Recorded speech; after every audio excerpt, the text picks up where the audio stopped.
so prove I'm alright. So my powers turn on. Right now, I'll be strong. And I'll play my fight song. And I don't really care if nobody else believes, yeah. 'Cause I still got a lot of faith left in me. Like a small boat in the ocean, sending big waves into motion. Like how a single word can make a heart open. I might only have one match, but I can make an explosion. And all those things I didn't say were wrecking balls inside my brain. I was screaming last night. Can't you hear my voice this time? This is my life song. Sing that my life song. Prove I'm alright. So my powers turn on. Starting right now, I'll be strong. I'll play my fight song. And I don't really care if nobody else believes. I still got a lot of faith in me. All right, come on, let's break it down. Sing it with us. 'Cause this is my life song. Sing that my life song. Prove I'm alright song. My powers turn on. Starting right now, I'll be strong. I'll play my fight song. And I don't really care if nobody else believes. 'Cause I still get a lot of fights in me. For Old Town Love, thank you so much. Old Town Love, everybody. One more round of applause, please. They've been up here all night. Y'all are amazing. We thank both of you. We appreciate you. And you can tell that it comes from the heart. Uh, Welcome in, everybody. We are live at H5 Helicopter Hangar in Scottsdale, Arizona. And listen, this is our 10th, unbeknownst to you, this is our 10th Reach on the Road panel series. Y'all give it up. We started something and we are doing it. All right. So it gives me great honor and privilege. My name is Tyler Campbell. I'm your moderator. I'll give you a little bit more information about me as we go, but it's not about me. It is about the next gentleman that we are going to bring on stage. His name is Will Womble from Genentech, our platinum presenting sponsor. Y'all wouldn't be here if it wasn't for them. Will is the healthcare director of the South Texas ecosystem, and we are incredibly honored. We feel privileged to have you as well as your entire team here with us today. Come on stage, brother.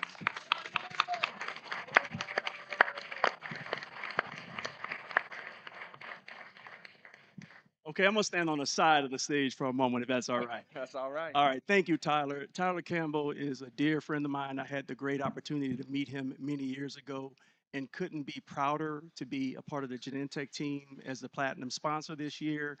We've done this work with the Pro Player Foundation. I look very much forward, and you guys are in for a treat. You will get educated. You'll get a chance to collaborate as well with the rEECh. So I told Tyler that I would be brief. I will briefly introduce the panel that you will learn a lot more about in the minutes ahead, right? So I had the opportunity to meet a few of the panelists this morning. And so Dr. Aho Joy, met him earlier. He hails originally from New York, trained in Virginia, has been here for over a dozen years, trains medical students, phenomenal physician and teacher. I haven't met Miss Kendra Wilford yet, but my government name is Wilfred Womble, so I'll never forget your name. All right. And then Dr. Barry Hendon. So I met him years ago when I first joined Genentech, an amazing thought leader, a national influencer, key opinion leader, has treated many, many patients, has led many neurology departments, MS centers, and so on. You're going to hear more about all of these dynamic individuals today. And if you're a patient living with MS and you care about someone who's living with MS, you'll be better for having been here tonight. Thank you, Tyler. And he was nervous about getting on the microphone, y'all. Came up here like a seasoned veteran. So let me get the introductions out of the way so you can also become more familiar with the other great voices that you all will be hearing from us tonight. Starting with my left, I'm honored to have Dr. Barry Hendon, who I'm sure many of you all are very familiar here as well. Dr. Ajo Joy, who is right here. Amazing brother. He has tennis shoes on. I love it. And patient advocate Kendra Wilford, who's here, and she's going to give you a little bit of insight into her heart as well. Want to give the bios out so everybody can become more acquainted with these distinguished individuals who are on stage with me. I want to give them their flowers because they have deserved them. Starting to my left with Dr. Barry Hendon. He's a board certified neurologist for over 45 years. How many years was it exactly, Doc? Probably more like 52. You're still looking 21. You're still looking 21. He currently serves as Chief Medical Officer at the Multiple Sclerosis Association of America, the MSAA, Director of the MS Clinic at Barner University Medical Center, Director of the Arizona Integrated Neurology MS Center, and is a clinical professor of neurology at the University of Arizona. This is a busy man, y'all. Previously, he was the Chief of Neurology at Good Samaritan Hospital for 35 years and served as Director of the MS Clinic at Banner from 2015 to 2020, among many other leadership, research, and teaching roles. Y'all give him a warm round of applause for that. Dr. Ajo Joy, to my right, is a board certified neurologist specializing in multiple sclerosis and other neuroimmunology disorders. He provides comprehensive patient centered care at the Multiple Sclerosis Center at Arizona, where he is dedicated to advancing research, education, and innovative treatments in the field of neurology. Dr. Joy is committed to improving the outcomes, and that's what we need, improving the outcomes and quality of life of individuals living with MS. These are gentlemen who are on the front lines for us as an MS community. So we thank you both and we appreciate you both. Thank you, Dr. Joy. Amazing. The woman to my right, your left, she's very special. I want you guys to stay tuned to this because she has supported us at two of our other previous events in Dallas, Texas, and in Austin, Texas. So you come here and support us long enough, we're going to get you on panels sooner or later. She is a product of that, okay? Kendra was diagnosed with multiple sclerosis in 2023 and has since become a passionate advocate for awareness, education, and empowerment within the MS community. All right. She loves to spread awareness, and she is the author of Girl on Fire, a journal for Black women, a powerful resource designed to inspire confidence, reflection, and resilience. Through her writing, advocacy, and community engagement, Kendra has amplified the voices of those who are living with multiple sclerosis and has become respected leader in the fight to build a greater level of understanding and awareness and support of the disease on the front lines, like I was telling you. Each one reach one and each one teach one. Y'all give Kendra a warm round of applause. I am your host, Tyler Campbell. I have been living with MS since I was 21 years old. I am 38 years young now. So been living with this disease for quite some time. I was diagnosed while playing football at San Diego State University. And at Pro Player Foundation, y'all, it is our mission to stand in the gap. Write that down. Stand in the gap and spotlight the underserved and underrepresented communities living with MS. And a special thank you to H5 Helicopter Hangar and all their fabulous support on the front lines for us, the tasting stations, the restaurants. Y'all, please give them a warm round of applause for being here. So thank you all so very much for joining us.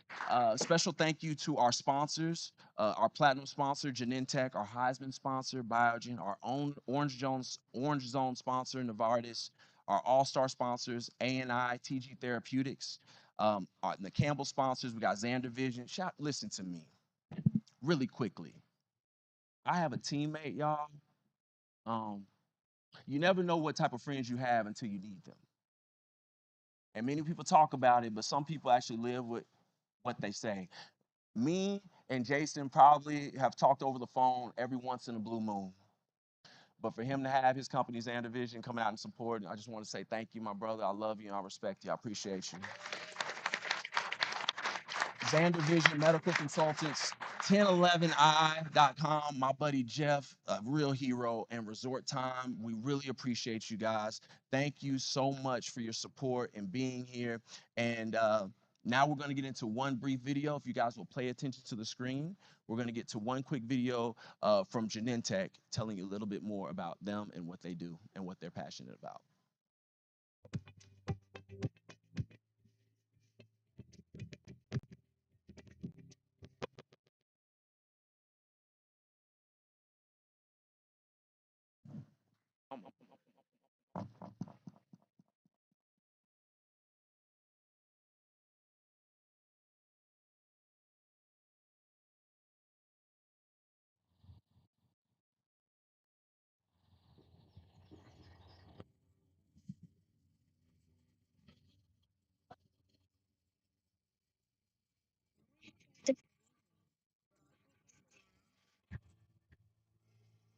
Have to experience the same pain and bias as our parents and grandparents.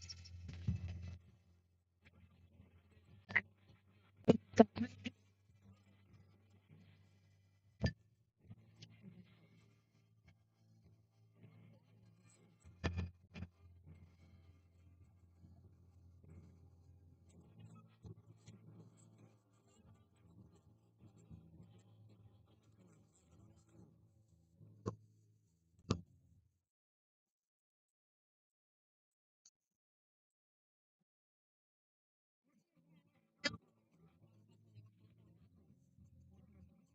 changed it.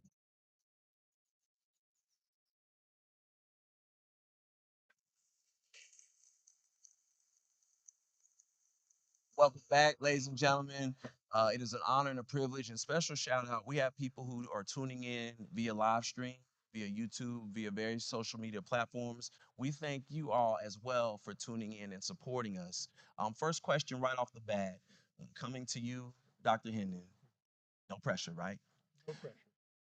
For those who don't know and are those who are or trying to get more educated, what exactly is multiple sclerosis? I suppose that, yes. You hot and ready, baby.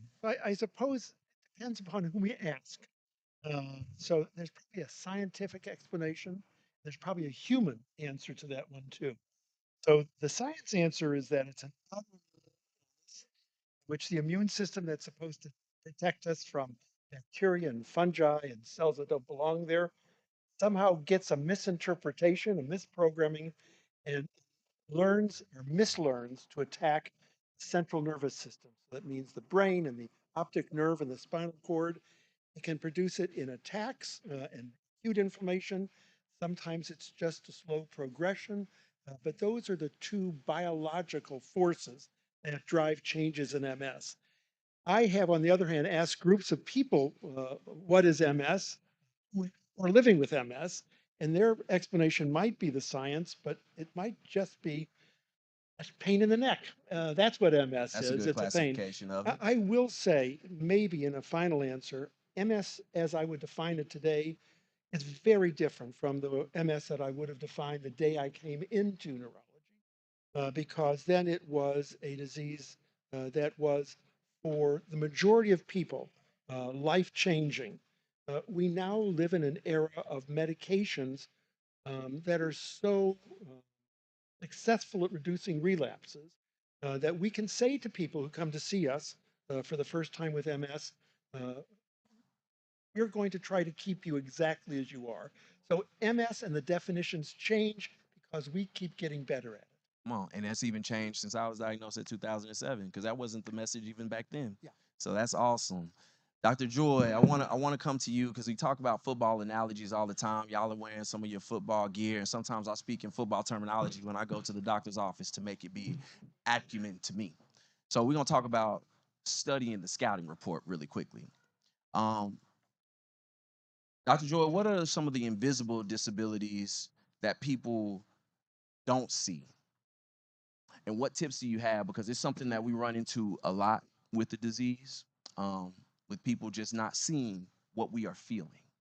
Yeah, absolutely. I think that there's a whole host of invisible symptoms. I think the number one symptom that almost a 95% of MS patients will suffer from is fatigue, right? Not visible to the next person that you could be sitting right next to them and you're fatigued, tired for that day and things like that, but no one knows, right? Brain cognitive dysfunction, you're having trouble processing that. You might have visual loss, right? You just had optic neuritis, you can't see that writing on the paper and things like that. Emotional changes, depression, anxiety, the struggles that you deal with day to day that the next person, your loved one, even your own family might not even know and things like that. So these are very real symptoms, not visible to that next individual. And where it becomes really hard, and I try to educate my patients in that scenario, is that even though they don't see it, and sometimes because they another person can't see it, there's almost like a disbelief of your disability, or like, well, are you parking in a handicap, and you're like, well, that person's walking, I don't see what that disability is, and things. Listen, I always say that the struggle is in you, right? It's with you, your family, your social network, and your network, right? Ignore the noise, right? So it's you and yourself only, right? Your healthcare provider, your team, and that's the only person that you have to actually prove yourself to, right? So again, the struggles are very real, and you're already fighting with day to day. Don't don't let in the negativity and things like that. Stick in the positive realm of, hey, this is very real, and have a conversation, right? If you're having these symptoms, right? Even at me as a provider, I don't know if you're going through depression. I don't know the struggles of fatigue. So you have to be prepared for your appointments and bring up that conversation so that we can help you with these invisible symptoms of that. I can definitely tell when you're walking differently. I can tell when you've fallen and things like that. But some of these symptoms, you have to verbalize these things so you can get the help that you need. And I always say that these symptoms can sometimes spiral out of control, right? Because the less you do, right, then you lose function. The more function you lose, then it causes more disbelief in yourself, and then you're dealing with emotional and stressors and things like that. So these things can kind of spiral out of control to the point where you're kind of down at the bottom, right? So don't get down there. So as soon as you're seeing these, you guys are very smart. I feel like MS patients are some of the brightest in the bunch. You guys are well read. You guys know what you're talking about, but you guys tend to be shy when you express your symptoms and things like that, right? So be vocal, use your voice, and express those symptoms so you can get the help that you need. I love that, and thank you for highlighting the importance of just being you and not shunning how you feel. I guess my grandma used to tell me like, tell it like it is, like TIS.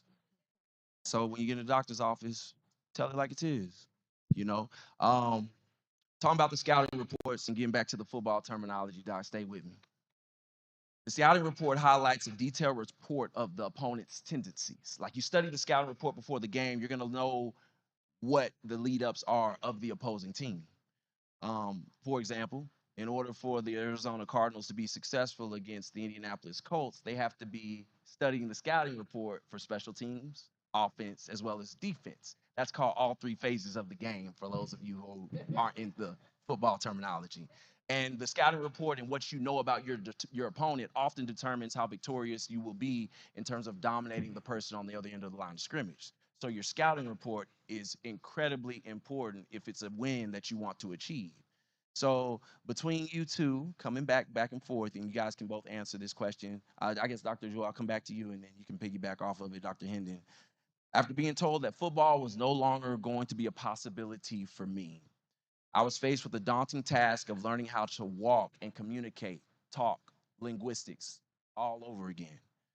How important is any form of physical activity or rehabilitation for us as MS patients when living with this disease?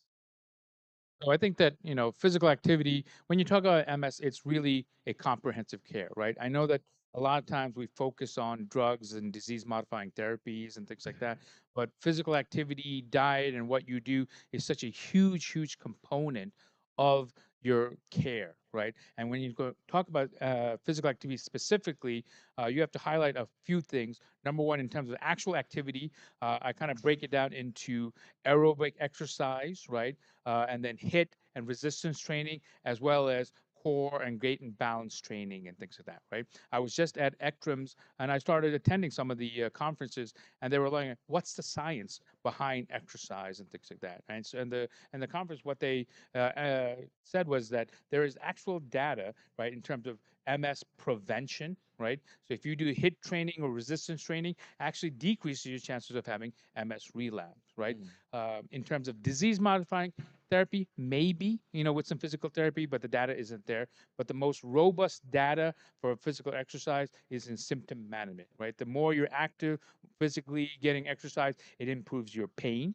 It improves fatigue. It improves your emotion, depression, things like that, right? As well as even cognitive abilities and things like that. So when we say physical exercise, it's not just, hey, being active. It's actually helping your MS symptoms day to day and things like that. So it's such a huge component. So the next question is how much or when, right? So the MS Global Exercise Program, the current guidelines is you want to do about 150 minutes of exercise every single day. So that averages out to about 30 minutes a day for about 5 days a week. So it doesn't have to be every day, but at least 30 minutes a day of some sort of exercise goes a whole huge difference, right? Second is if you can't exercise, you can't do aerobic HIIT training and stuff like that, that's what smartwatches are for, right? Another secondary goal is can you get 7,500 steps a day, right? So that Fitbit and things like that improves in terms of, hey, listen, if you're watching TV and you're like, I'm only 1,000 steps in, get up and start moving, right? So if you can get a goal of at least 7,500 steps a day, that again makes a huge, huge difference in terms of how you're going to feel day to day from an MS symptomatology standpoint thing. And then piggybacking that is again the diet, right? So diet is also important, just like anybody that works out and things that they'll tell you. It's not just the exercise, it's the food and nutrition that you put into your body that's going to make all the difference and combat again with the physical exercise. So focusing on healthier foods and stuff. So again, science, what is that, right? So again, more fruits, more vegetables, whole grains, greens, and things like that, that actually improves fatigue and pain with MS and things like that. So again, focusing on not just certain foods and stuff, and then also timing of the food, right? If you missed meals, you'll feel worse, right? If you delay your breakfast and things like that, or for the longer you're staying in bed and things like that, worsening MS symptoms, right? So again, not just how much you eat, what you eat, but also timing of when you eat is important. I think that's really good, Doc. I forgot about the timing of things. I also wanted to piggyback off what you were talking about with the dieting standpoint, because we have somebody who's here in the audience who is a native of Arizona, and or not a native of Arizona, but they live here. Brother, you from the South? I'm gonna claim you. We're gonna go ahead and talk about that. But when talking about MS, and the stipulations of what we can do, what we cannot do, what we can be, what we can achieve. I think we've all had people who have stepped to our face and told us what our limitations are and will forever be with MS. Chris Dunbar is here in this audience, and he's been a blessing to me, his entire family. His wife is present here. His baby girl is present here. Chris has a dynamic story. Y'all need to follow him on social media. He is a professional bodybuilder, and he has multiple sclerosis. And his journey from broken backs to being in a wheelchair to all the above and what he has overcome. When you look at this gentleman, Chris, when you stand up, please. This is a product of what happens when you, yes. And where's Chris? Where's your wife? Because we're not worried about you no more. Where's your wife and your beautiful baby? Can you step forward? We don't worry about Chris. This is this is this is also this is a part of the MS journey, and that is this beautiful little baby girl that's right over here as well. Um, we're just talking about what is possible with MS, because when I was diagnosed, I never had anybody talk to me about diet and nutrition, and I didn't have anybody tell me that it is possible to have a family and to have children and to live a life still achieving goals and dreams. Sometimes you have to see it. And once you see it, you will believe it. And I just wanted people to see that beautiful family over there.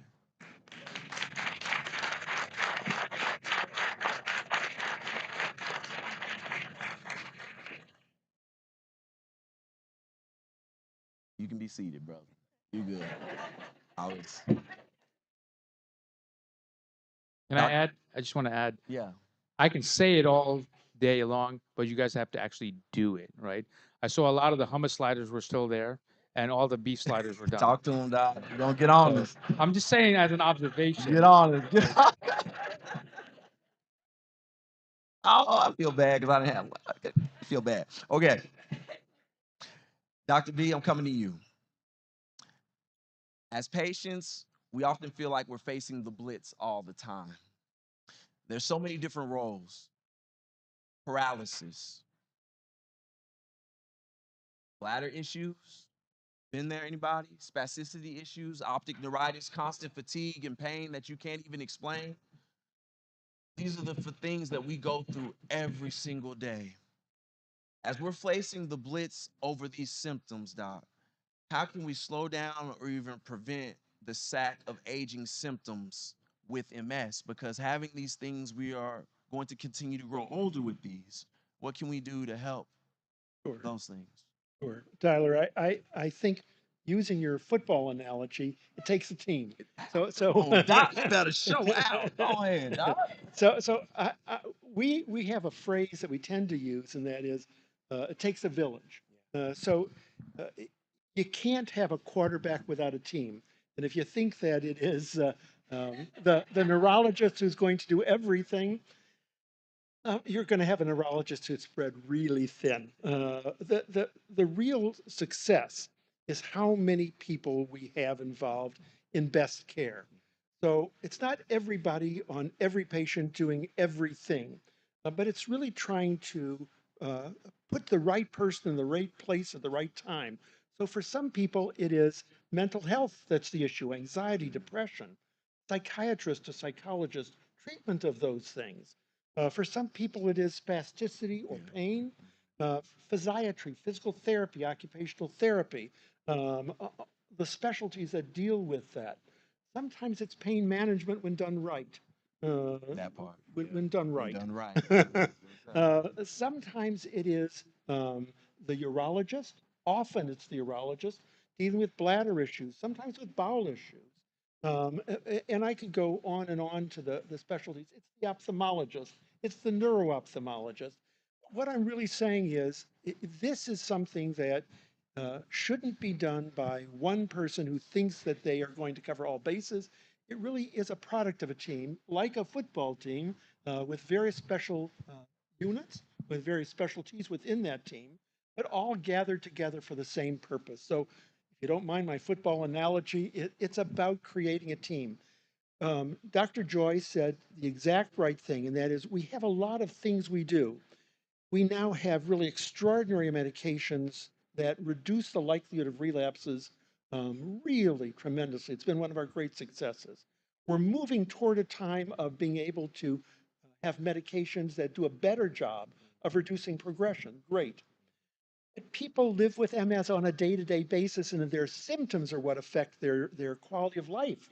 And so if we only address the relapses and progression by our medications, we've missed the boat. It also involves symptoms and improving quality of life, and then a shout out again to wellness. What's wellness? Wellness is having an exercise program. It's vital. Exercising is eating healthy. It's not one special diet that nobody else knows but you, but a healthy diet, less processed food, more fruits and vegetables, more Mediterranean. Maintaining mental health, maintaining connections with your community, and really not becoming isolated and inactive, but just the opposite. Engaging life, engaging exercise, engaging healthy eating, engaging your own life. Those are my things. Partly what we do with medications, partly what we do as a team together, and the fundamental person in that team is no, yes, I yes. mean, you It's know. all about the person living with MS. That's what we're gathered around. Yeah. Man, you should be a coach, Doc. Dr. Joe, I'm gonna put you on the spot. We gotta be quick. We gotta get to commercial break. Yes, y'all, we got commercial breaks. All right. Um, at Pro Player Foundation, it's our biggest emphasis to put a shining light on underrepresented and underserved communities. Um, my father didn't really understand what MS was. We know sickle cell, we know high cholesterol, high blood pressure, cancer, like that's what we know. So when MS came into the fold, my pop had it had to take him years actually to kind of like this is what MS is. It was grouped into other things. What can be done better? I'm trying to phrase it the right way. Uh, What can be done better to help educate and recognize that there is a gap within our community that lives? And when patients have to explain to their families to get on board with this teamwork atmosphere, a lot of times minority patients, we struggle in that department because of the gap in education. Um, how do you filter that? Yeah, I think that first step is wide that there was a disparity that was spread that MS was a white or Caucasian or European ancestry based disease and things like that, and that kind of spread, and that was on us. And that was what the books and the literature were saying. But there was a study out of USC, right? I believe that's a pretty good football program too, right? That said that out of 100,000 lives, right, Caucasians about 227, 237, African American 227 lives per 100,000.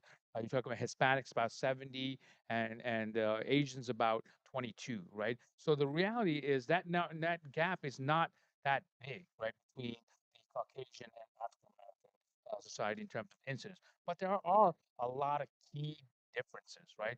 The African American and Hispanic population, they tend to have worser disability. Right? They tend to have worser relapses. They tend to have more activity early.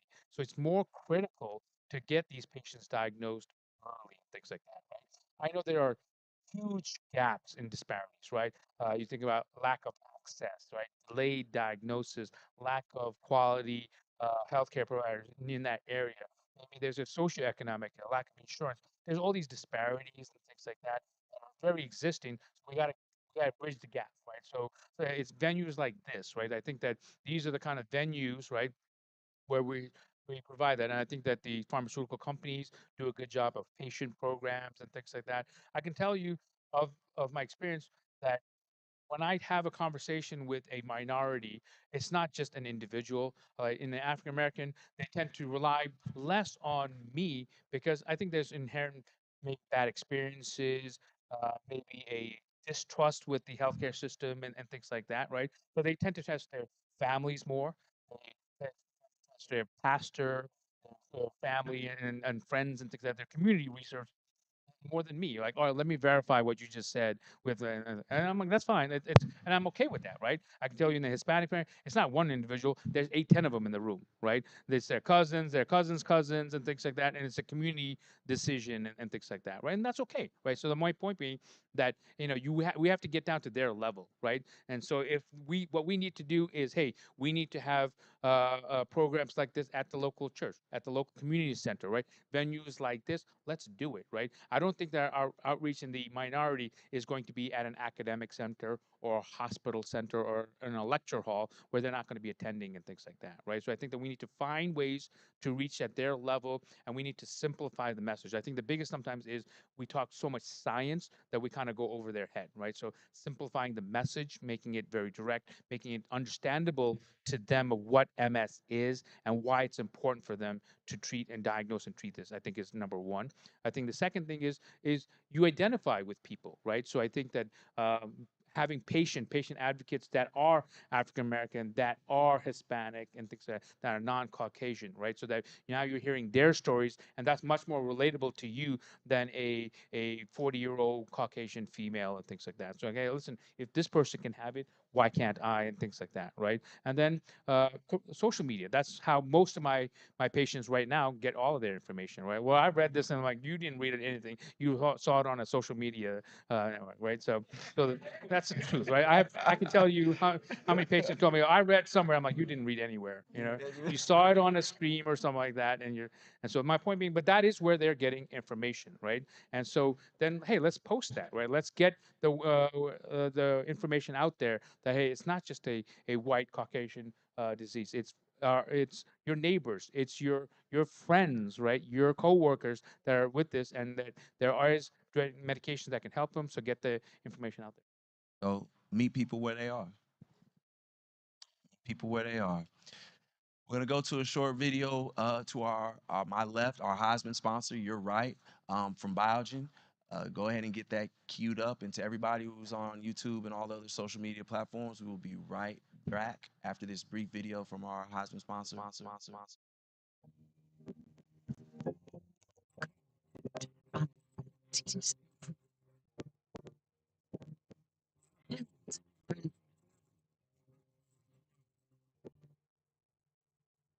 Hope is steady along the way. These are the qualities we seek to preserve.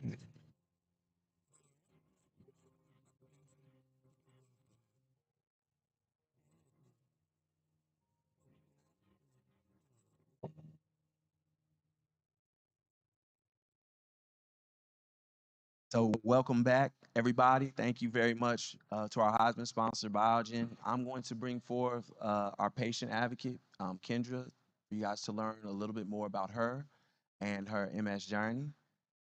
Okay, you'll be all right. So, Kendra, just to give us a little light and allow us to step into your world very briefly, I wanted to start off with this question, and I know it's heavy, but it's authentically you. How does your brother serve as your why today and all that you do? Okay, I wrote this down so I don't get long-winded, okay? Well, when my father passed away when I was 3 years old, my brother stepped in the way that most people couldn't. He became my protector, my teacher, and the one that showed me how to grind early. He taught me the game, how to think, how to move, and how to make something out of nothing. I still remember being a kid in charge of paying everybody on the block after we cleaned up the neighborhood. I gathered all the kids, organized the work, and he told me if I played my cards right, then I would get more at the end. Um, that was my first leadership lesson. Right then, I knew I was meant to lead and not to follow. He taught me discipline, respect, and never to wait on an opportunity to go and create it. Even though he's no longer here, his voice pushes me every day, every time I pour into others, every time I keep going when life hit me hard. That's him, that's me honoring him. My brother built the fire in me, and that is my why today. I love it. There's always a reason why people are passionate, and oftentimes we never get the story of why you do what you do, why it means so much to you. And I hope that's a lesson to a lot of people who are battling disease and some who are not. But what is your reason for being? What is that thing that keeps you ticking? And when you find that, you never have to worry about becoming exhausted about what you're doing because you understand why you're doing it in the first place. And you're a product of that. Proud of you for that. So many doors have been closed, especially on your journey at a time period in your life to becoming a firefighter, which is a very impressive journey in and of itself. Can you please talk about that?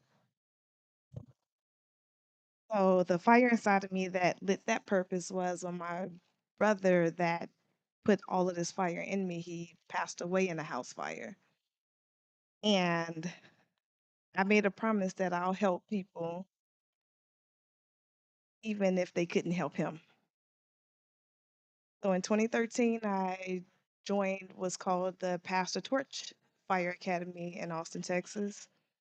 And it's a academy to help push you if that's what you want to do. In 2016, I joined the Fire Academy.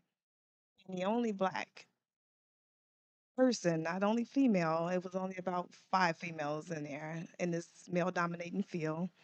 I joined that, and in Austin, because of the cities that are so small, you have to go through an academy, get certified, then apply to different fire departments, which I applied 9 different times from Austin to Dallas, Waco, San Antonio, Pflugerville, Round Rock, and these are all cities within Austin, between Austin, Dallas, and San Antonio. Um, I applied 9 times, and every time it was a no. I reached the age limit where I couldn't do it again. I couldn't do it anymore. And then Fast forward, they raised the age limit, and then the odds were stacked even harder. So it was still a no. But I realized that God wasn't saying no. Well, He was just saying not that way. Okay. What I thought was rejection was really a redirection. He took that dream of fighting physical fires and turned it to helping women rise from emotional ones. That's how Girl on Fire was born. My brother taught me to grind, but God taught me how to glow through it. uh,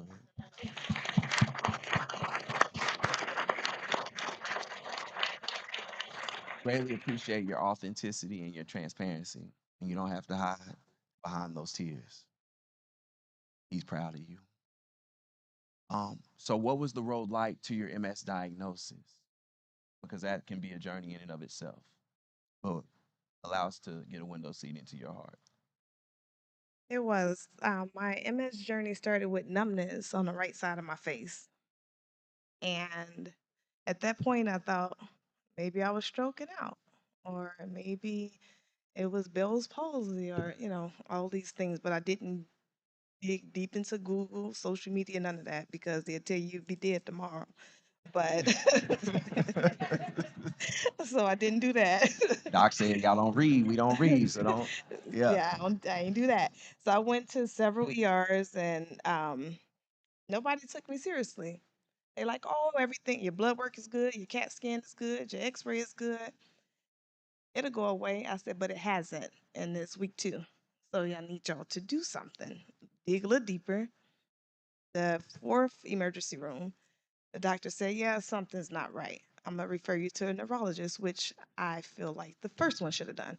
But so when I went to the neurologist, he told me that it could be the numbness can come from a long term of migraines. I agreed to that because I was in a car accident in 2008, and I said, yeah, that's possible because I dealt with migraines.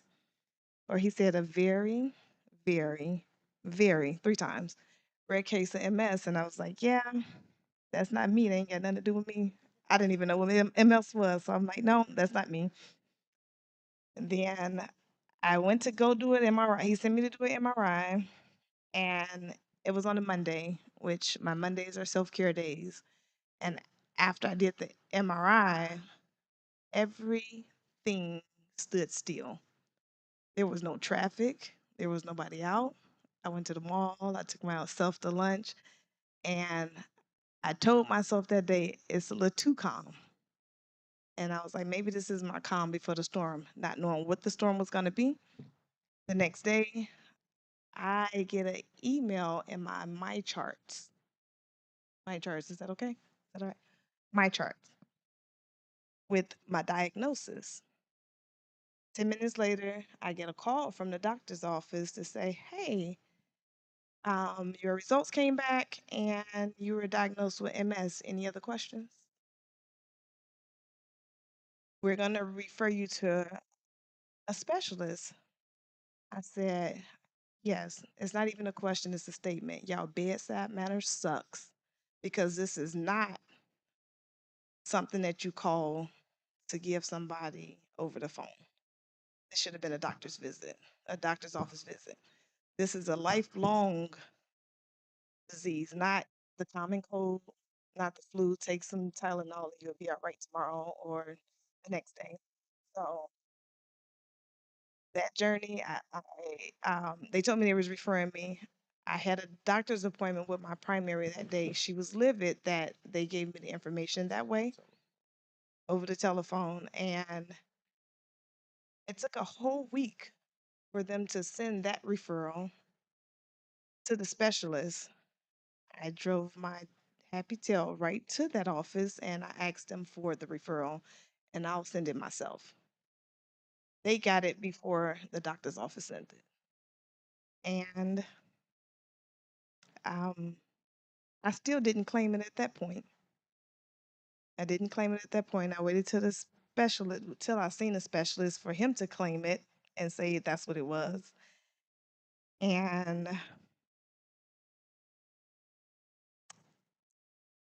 Try not to talk too much and get back to my bullet points, y'all. So just give me a second.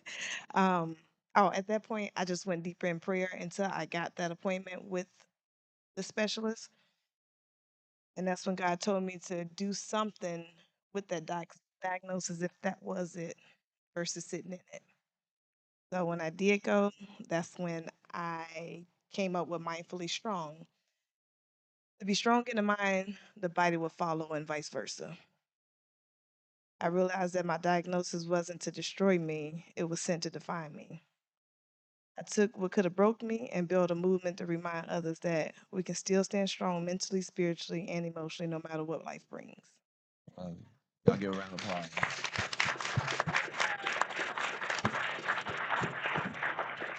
Thank you for your heart, and thank you for being so willing and so open.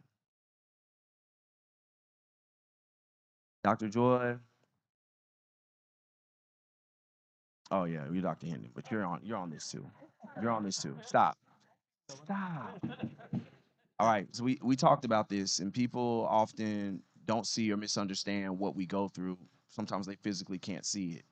Not long ago, last week, matter of fact, me and my family, we were at a theme park, and a gentleman was telling me before getting on a ride, he asked me, why am I in the disability line?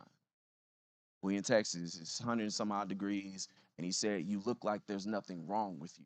I didn't tell my wife that because she was with the other babies, and I'm glad she didn't hear it because she would have went off. But he said I didn't look like there was anything wrong with me. Um, Dr. Joy, what advice do you have for MS patients and their caretakers who are living with it? What can extremely high temperatures like what you guys face here in Arizona? Um, what can you do as a multiple sclerosis patient to take care of yourself in these high temperatures?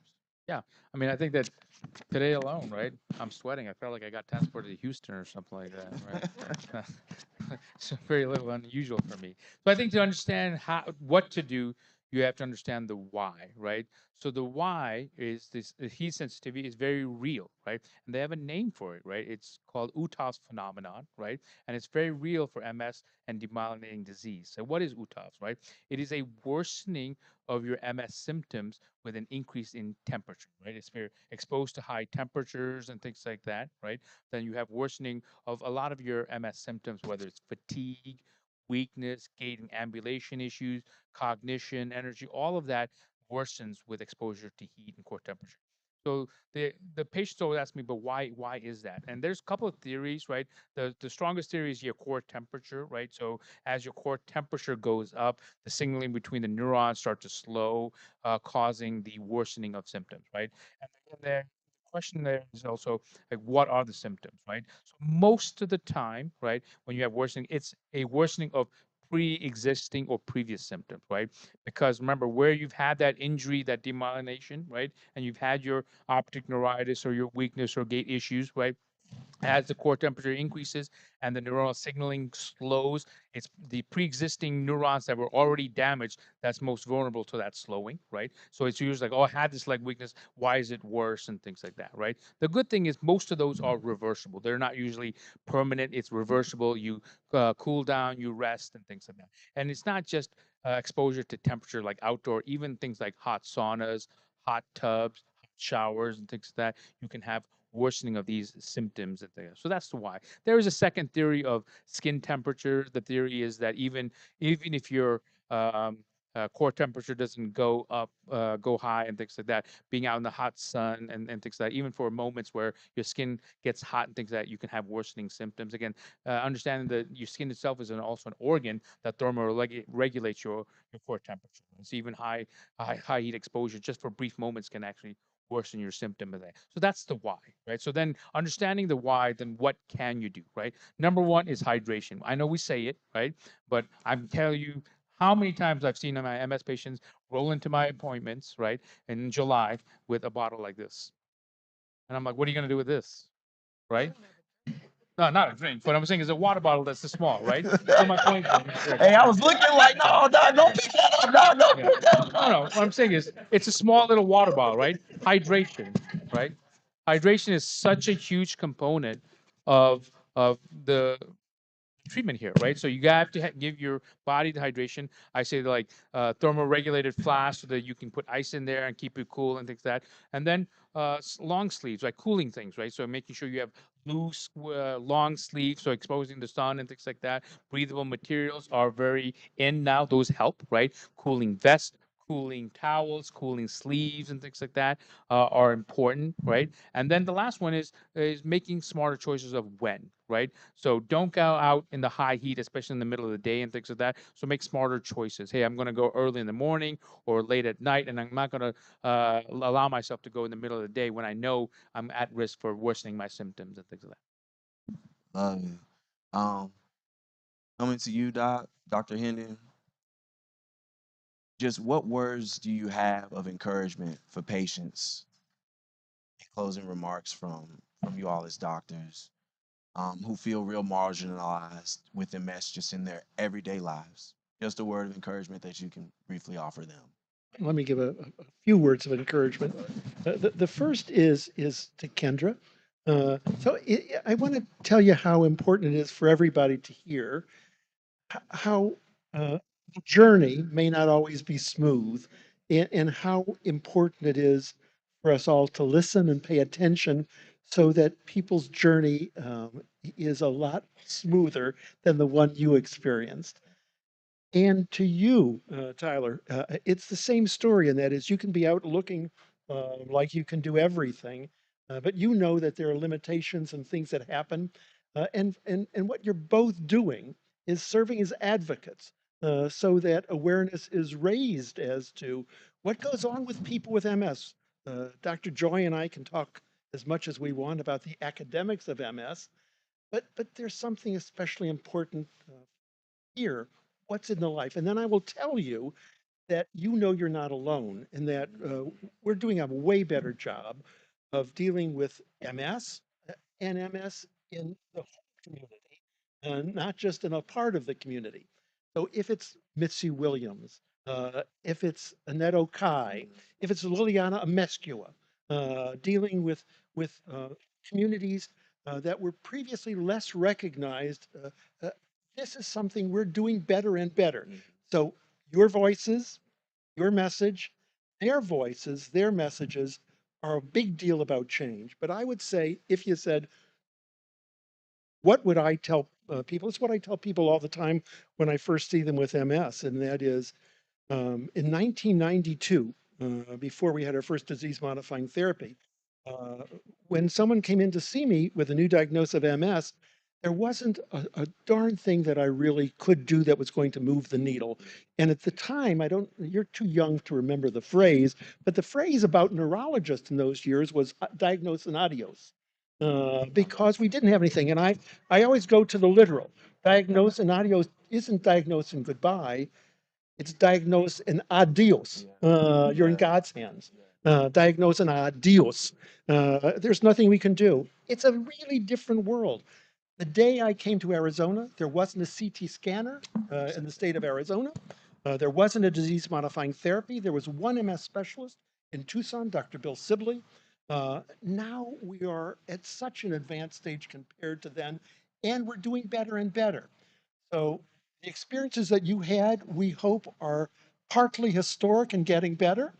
The experiences of anybody that we see with MS, newly diagnosed, we can say much more encouraging things. And the bottom line is, our goal is to keep you as closely as we can to the way you are today. And that would have been a fantasy 40 years ago. It's not today. So I would say, for all the prejudices one has about what MS is and how terrible it is for everybody, we're getting better and better, and that progress isn't stopping, it's accelerating. And that's why I remain part of this. I find this to be an area of growth and excitement and inclusion. And this evening, I think, is a large part of that. So thank you all. And thank you. Thank you. Thank you, everyone. Um, Thank you to everyone on panel. Thank you to everyone in the audience. Special thank you again to our platinum sponsor, Genentech, our Heisman sponsor, Novartis, Campbell sponsors, and Division Medical Consultants, 1011i.com, Resort Time. I always try to leave these things with what I would like to call let that marinate on your cerebrum. Um, I have a radio show every Saturday that's inspirational on 102.7 ESPN in Austin. I think I've been doing radio now for probably about 4 or 5, no, about 5 years now. And I always have a title, Let That Marinate on Your Cerebrum, because that registers with us, right? The cerebrum, the thinking part of, you get what I'm saying. Yeah, yeah. Um, I can never tell you how important it is to have friends, how important you all as caretakers are. When I was going through my diagnosis process, my wife, this amazing woman who's sitting next to right here on the right, she was in just one of my good friends.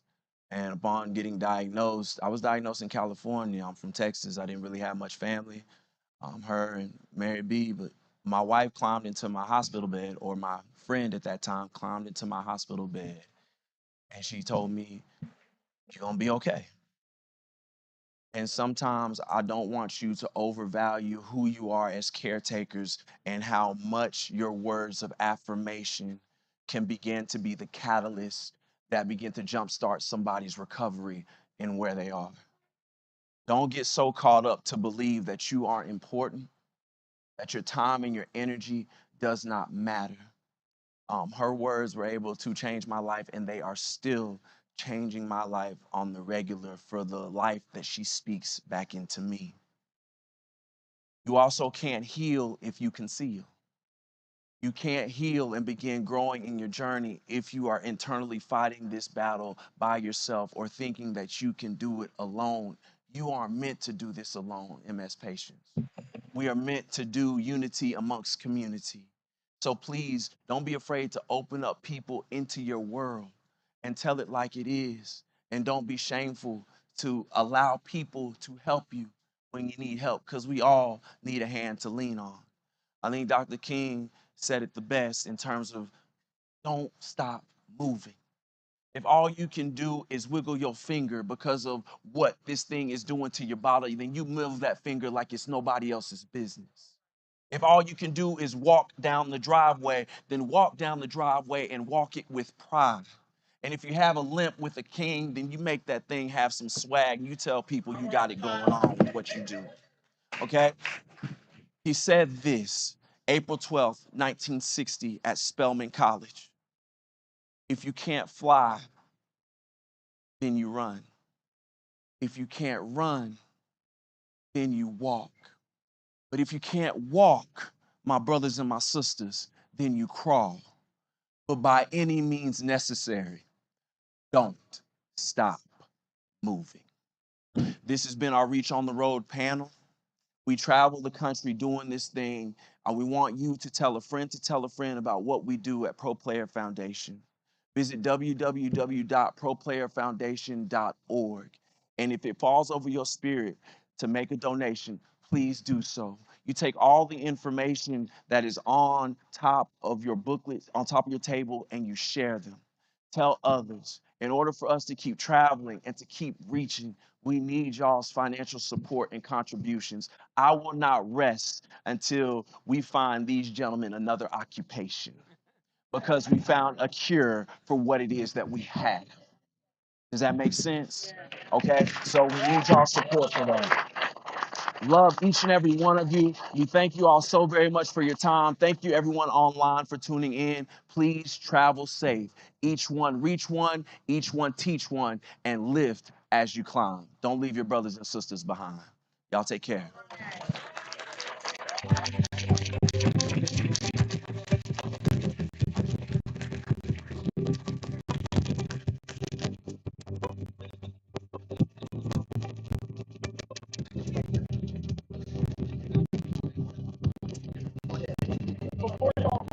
Before y'all exit, take a photo before y'all travel. Take a quick photo before y'all travel.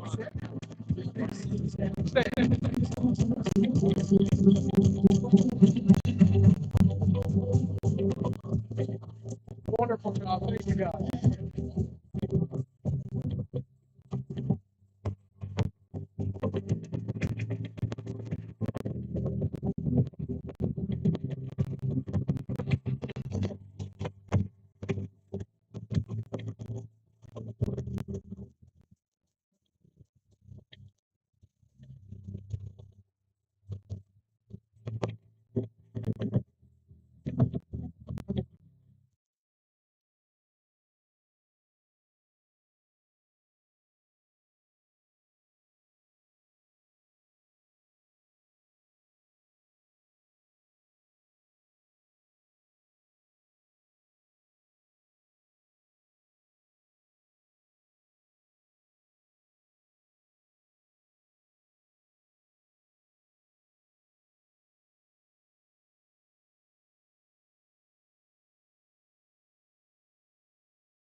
Real quick, everyone, want to let you guys know we still have the silent auction going.